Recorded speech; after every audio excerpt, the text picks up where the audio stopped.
How does it affect the timeline of Detroit Pistons and part of that too, the draft? Because now you have a number 5 overall pick. You obviously hired Monty because you want something to happen now. Troy's been vocal about wanting something to happen now. I think Tom, in the past, we see it with the Blake Griffin trade and him forcing the playoffs and that Milwaukee situation, that he wants things to happen a lot sooner. Yeah. Are the Pistons still picking at 5? And if so, who is it now that Monty's here? If they pick at 5, I don't think it changes because Monty's here, who they like or who they're going for, because they still have the same needs, and it doesn't really change that much. Even though the system will be different, you still know what is the inefficiencies on this team, and that being 3-point shooting and defense. So I don't think, if they're picking at 5, I don't think Monty being here changes their big board by any means. But I think the real question is, are they going to pick at 5? And if they don't pick at 5, who are they going after? Are they going to trade that for a veteran piece? Are they going to look to bring in a guy, package something to get a star?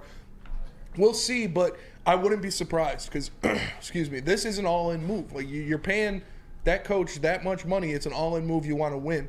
And adding an 18-year-old in the draft to this already young team is not an all-in move. So I wouldn't be surprised if they package the deal to get a veteran or some kind of enhanced player, like somebody better than what they have either on the wing or, we'll see. We'll see what they do, but I wouldn't be surprised if they don't pick a number 5. If you're Tom Gores, what do you want to do?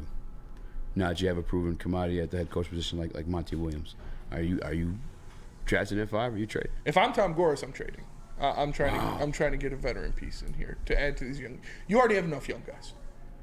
You got the youth. You got the core you want to build this franchise around. You just got your head coach who's been proven that he can get to the NBA Finals. So why not go out there and get a veteran piece to bring in here and to help these young guys grow? Who though? I mean, are you just trying for the fuck of it, or is there a? No, I'm sure they got their eyes on somebody. I mean, we've talked about people. We've talked about Mikal Bridges. We've talked about Anthony Edwards on a long shot, or a guy like Brandon Ingram. You look at these teams that are possibly rebuilding, teams that their situation isn't as great as they thought it was, and you try to go out there and get a piece off of them. And you think just 5? I mean, obviously not 5 alone, but how much more are you willing to sacrifice to that star? I'm willing to sacrifice anybody not named Cade Cunningham, Jaden Ivey, or Jalen Duren. You take anybody else off the roster and any amount of picks that we still have. Do you think you make a realistic trade out of that situation? Because we don't even technically own the rights to that our pick because of the OKC situation. Yeah. I don't know. I don't know that we could make an actual trade proposal. Mm-hmm. I'm not necessarily against it, but for me, I'm drafted because I still feel I don't know, man. I really do think highly of Cade, and I think with Monty now, Cade's fucking all-star season is loading. Yes. This summer, it's loading now. Mm-hmm. But I'd rather take the number 5 pick because I feel like no matter what situation you bring in alongside Monty, whether it be Cam Johnson, a lot of people are talking about too, but whatever trade scenario, are you really expecting to contend this very next year? And I don't think so. Depends on the pieces you bring in. You could. KD. No. KD to the D. Let's go. Shut the fuck up. No, that's not happening. But it depends on the pieces you can bring in. We've talked about this team as it is with a 5th pick being a 30-win team next year. But contending? Not contending. Were the Heat contending? Were the Heat in contention? They were 8th seed and they're in the finals now. Well, come on, dog. That's a different. You knew Jimmy's contending. Jimmy's always contending. We saw that out of him in the bubble. Jimmy wasn't contending in Milwaukee or in Minnesota. Jimmy wasn't really contending in Chicago. He was with the Sixers and they choked every year like they always do. Yeah, but we saw this Jimmy in 2020? In the bubble? Yeah, in the bubble. That Jimmy, this Miami Heat Jimmy, we knew that Jimmy was contending. You truly expect the Pistons to contend? It depends. Not next year. No, it depends if they go out there and get a star, yes. I'm not saying that they're going to do that and saying they're going to be a fucking playoff team or anything, but this is a move to push you to contention. This isn't a move to stay complacent. You just paid a coach the highest paid salary in the history of the NBA. This is definitely a move to push you to contention, but the contention isn't happening as soon as next year. You're out of your rabbit-ass mind. You think that's unless happening. You trade for somebody, unless you bring in a star. You're not even in that scenario. It's not going to happen as soon as next year. No, you don't think so? No, I do. Hell no. Hell no. Half of it probably is me just. What is contending? What do you mean by contending? Like competing for a championship. And so where would you have to be in the playoff race to be contending in your eyes? I mean, I think you're definitely looking at least a second round, get into the second round, or obviously your conference final. No, I mean, we have playoff that type seeding. Of expectation. We're at the end of the season. playoff seeding is different. Obviously, you got to look at like who you're facing, what. But like, I mean, having actual like expectations for this team. No, I don't think they could. I don't even care if they grab the star. I mean, part of it's me not even believing they have the. But if Cade Cunningham's an assets to all-star, grab one. Cade Cunningham's an all-star. You just said it. All-star season loading. Okay. And you bring in another star. Doesn't mean you're contending. And you have a jump in Jaden Ivey Julius and a Randle's jump been in an Jalen all-star. Duren. That doesn't mean the Knicks have ever contended. So you think Julius Randle and Cade Cunningham bring the same amount of influence to the game? No, but that's what the equivalent you're trying to make. You say Cade just being an all-star Well, automatically Cade makes being them an contenders. all-star would make him a fantastic player. Him being an Okay, all-star. but that doesn't mean this team's contending, Spencer. I'm saying if you bring in another guy to put next to him, and with the jump of those your two rookies. No, you're tripping. I'm taking that number 5 overall pick, and I'm drafting a very specific person. So when do you expect this team to be contending then? If you're just going to keep 3 drafting years. 18-year-olds. If I had to draw a timeline for this team and actually expect them to contend, and I'm giving it 3 years.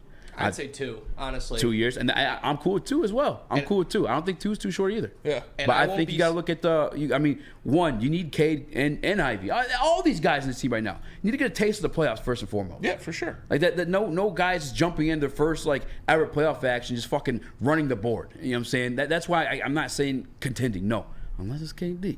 If KD, we talk different. But anyway, but even KD jumped to the situation. CP3 got hurt. Yes, with Devin Booker. You said KD and Cade would win a championship by themselves. I did. That was you last year. I did. That's what I just said. So unless it's KD. I just said it. Unless it's KD. Did I just say that? But then you were like, well, KD couldn't really do it. Yeah, he didn't do it this year. In fact, but was that Cade? It wasn't. Anyway, I also said unless it's KD.